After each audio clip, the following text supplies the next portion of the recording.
Thanks so much for asking me to speak today. And yes, as Paul said in his introduction, I am a former employee of the Forest Service. I took an early retirement option in June, mostly because Russell Vogt, the current director of the Office of Management and Budget, was not kidding when he said he wanted to traumatize federal employees. So after watching many of my coworkers be fired without any notice or reason, and facing tremendous uncertainty about my own job, I decided to leave the Forest Service in June after 28 years of civil service. And it wasn't just me. Hundreds of thousands of other federal employees also left the civil service at that time. And many of the employees that remain today are still experiencing the kind of uncertainty and frankly fear that I experienced, particularly during this furlough, where many employees are continuing to work without knowing if they will be paid, and also facing the threats of a sudden termination. Now, this massive exodus of federal employees has done tremendous damage to our federal agencies. Not only have we lost a tremendous amount of experience and institutional knowledge, but we've also placed our agencies under a huge strain, lacking sufficient capacity and personnel to complete their missions. Yeah. In addition, the Trump administration has now changed the hiring practices so that new employees or new applicants to federal agencies are now being screened to see if they are loyal to the president.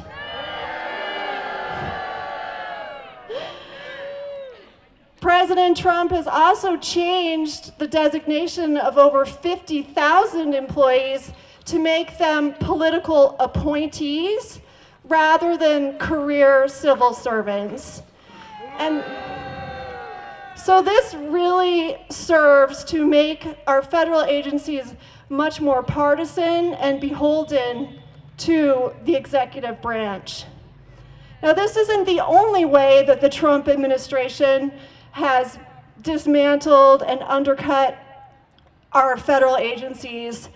One of the other ways has really been circumventing and undermining the role of Congress. Of course, Congress is responsible for establishing federal agencies, for passing the laws and regulations that many of them uphold and enforce. And Congress is also responsible for appropriating funding to federal agencies.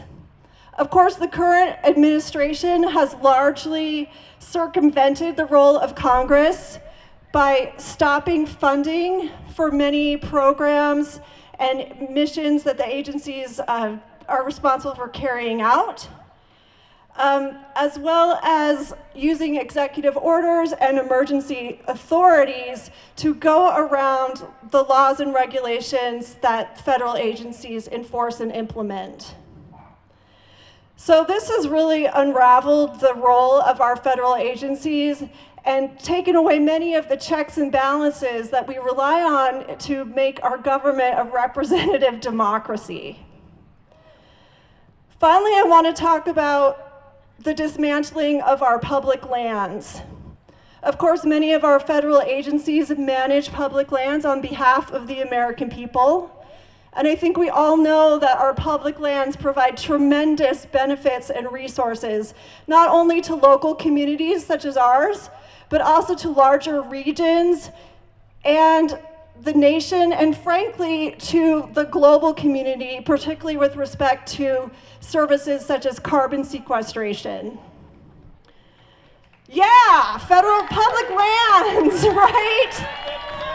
Yeah. It truly is one of the foundations of our democracy, sharing these public resources across for the entire American people.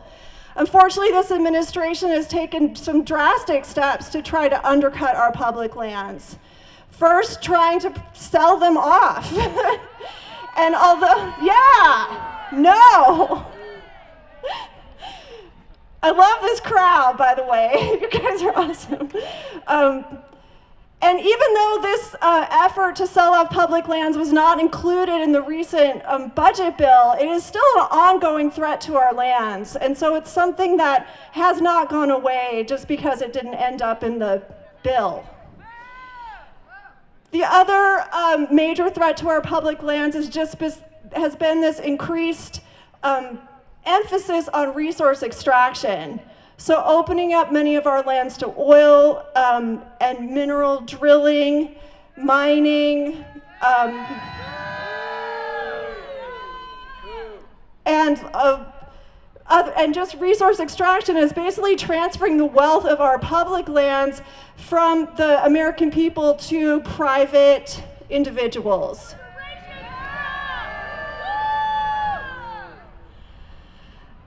And one of the largest threats, I believe, to our public lands is not only this increased resource extraction, but also the Trump administration has closed all of our research stations and has also prohibited any kind of work addressing climate change.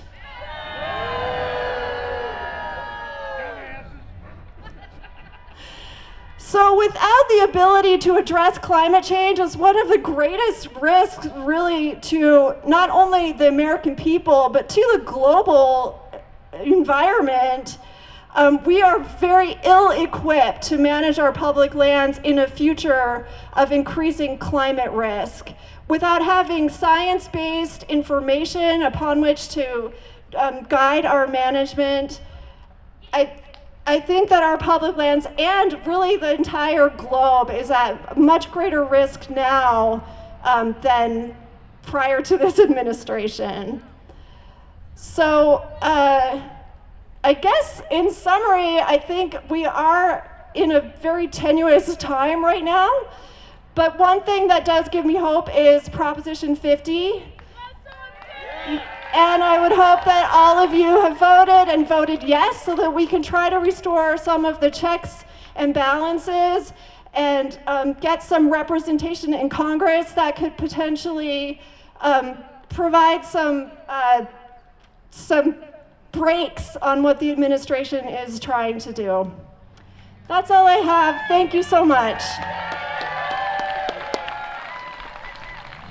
Thank you so